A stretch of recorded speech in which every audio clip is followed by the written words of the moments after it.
সবসময় স্পেশালি আমি অলওয়েজ খুব ডিফারেন্ট কিছু স্টোরির অপেক্ষায় থাকি। আর ঢাকাইয়া ভাষা এবং ঢাকাইয়া মেয়ে যদি দেখতে চান অবশ্যই সিনেমা হলে গিয়েই দেখতে হবে। ঢাকাইয়া দেবদাস, ঢাকাইয়া নামটা শুনেই তো মনে হচ্ছে যে আসলে ঐতিহ্যের দারুণ কিছু, কারণ এটি 400 বছরের পুরনো শহর।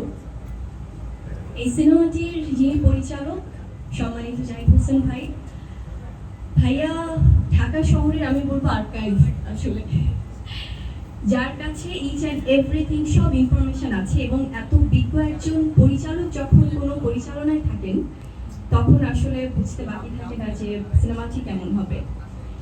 যখন আমার সাথে টিম থেকে যোগাযোগ করা হলো এবং আমাকে যখন গল্প পাঠানো হলো এবং জানানো হলো, প্রথম থেকে আমার কাছে মনে হয়েছে যেটা জাহিদ স্যার বলছিলেন যে ডিফারেন্ট কিছু করতে চাই আমি অলওয়েজ।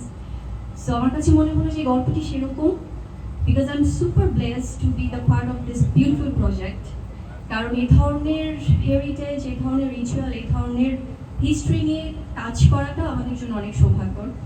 কারণ আমরা সবসময় স্পেশালি আমি অলওয়েজ খুব ডিফারেন্ট কিছু স্টোরির অপেক্ষায় থাকি, যেখানে বুবলিকে দর্শকরা একটু ডিফারেন্টভাবেই আবিষ্কার করবে। সেখান থেকে আসলে এই কাজটির জন্য আমি হ্যাঁ বলেছি এবং আমার কাছে মনে হয়েছে যে আমি খুব সম্মানিত বোধ করেছি যে টিম থেকে সবাই আমাকে নিয়ে ভেবেছে এবং আমাকে তারা আসলে খুব সুন্দরভাবে ওয়েলকাম করেছে।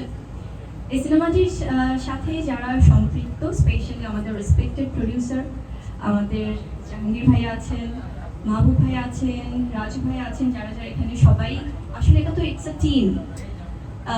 এবং আমার মনে হয় যে আরও যারা সম্মানিত ব্যক্তিবর্গ আছেন প্রত্যেকেই কিন্তু দারুণ একটা পার্ট হতে যাচ্ছে সিনেমার। এবং আজিম স্যার আছেন যিনি আসলে প্রপারলি স্টাডি করে, কারণ এটা কিন্তু একটা অঞ্চল নিয়ে বা একটা শহর নিয়ে যখন সিনেমা হয় সেটা কিন্তু দুর্দান্ত সাহসের ব্যাপার।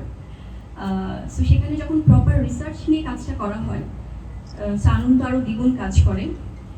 এবং আমাদের খালিক ভাই আছেন, সবাই আছেন, আসলে প্রত্যেকে না সবার জায়গা থেকে সমানভাবে কিন্তু কন্ট্রিবিউট করছেন। এখানে প্রেজেন্সটা যাদের আছে সবাই কিন্তু কন্ট্রিবিউট করছেন। সো আশা করি যে খুব ভালো কিছু হবে ইনশাআল্লাহ। হোপ ফর দ্য বেস্ট, সবাই দোয়া করবেন, শুভকামনা জানাতে এসছেন সবাই, থ্যাংক ইউ সো মাচ। আর ঢাকাবাসীর জন্য অনেক অনেক ভালোবাসা।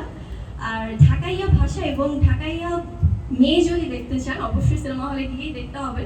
সো সেখান থেকে আমার মনে হয় যে খুব বিউটিফুল একটা প্রজেক্ট হতে যাচ্ছে ঢাকাইয়া দেবদাস।